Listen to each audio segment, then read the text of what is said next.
Well, alam mo, from the very beginning, matagal ko na pong sinasabi yan na si Pastor Apollo ay collateral damage. Talagang ever since, ako una nagsabi niya na ang target talaga niyan ay si Presidente Duterte. At sinimulan niyan ni Speaker Martin nung tinanggal niya si GMA.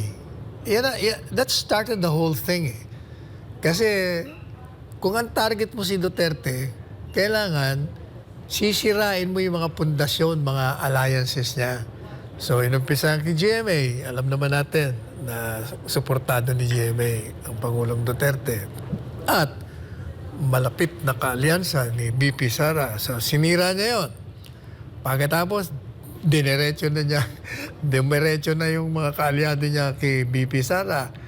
Pagkatapos, si Presidente Duterte, dinamay na nila.